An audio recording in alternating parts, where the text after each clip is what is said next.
Our parsha delineates damage and items that cause damage. And in particular, the Talmud tells us that there are four types of damages. There's a human being, there's an animal that causes damage, there's a fire that causes damage, and there's a pit, there's an obstacle in the public thoroughfare. But let's speak this week about fire.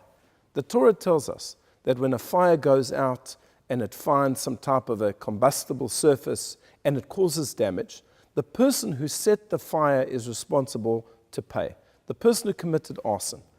And there is an interesting question that our sages deal with. What is your liability for setting a fire? Is it because it's considered like your property and it goes out and it causes damage? Or is it considered like a person who shoots arrows and therefore it's more like you doing it yourself? In which case, if somebody died as a result of the fire, it could be that you are culpable for homicide. And this is something that is discussed in great deal in the Talmud. The question, however, is, how is this relevant to us? Yes, of course, it can happen that a person is making a braai on a Sunday morning and a wind comes up and it takes the fire and it sets light to the next door neighbor's house and there's a culpability. But I suppose for most of us, we're never exactly going to be arsonists.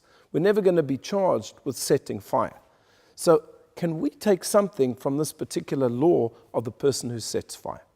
And I think we could explain it in a slightly different way as follows. That the Torah is speaking not just about actual fire, but the fire that sometimes people set in social settings. And here the Torah is saying, do not be an arsonist. Do not be the type of person who comes into a situation, be it a setting of a whole lot of friends sitting around, or maybe a Facebook page or a Twitter account. Do not ignite the fire. Don't start with the fire of machlokes, of division and strife. Because the way of such things is that they find combustible material. There are always people who are interested in carrying the fire further. They are like the ruach metzua. They're like the common wind that just takes that tiny little spark and carries it off. Not only that, says the Talmud, but don't be one who flames the fire. In other words, even if you weren't the one who actually set the fire, don't fan the flames. You know, there are people who are too timid, who are too shy to actually start a rumor.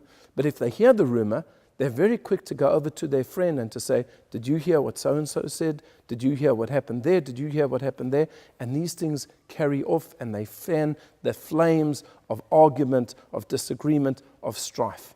And if you do that, the Torah says, you are going to be held responsible. In heaven, they're going to hold you responsible because you set that fire. Because you allowed the material that would take that fire of argument and strife and to set it go. And of course, we all know the famous parable of the Chofetz Chaim, of the man who came to the rabbi and said, I've spoken Lashon Hora. I've allowed all of this gossip to spread. How can I repent? And the rabbi said to him, very easy. Take a pillowcase full of feathers and go and fan it out into the wind, which he did.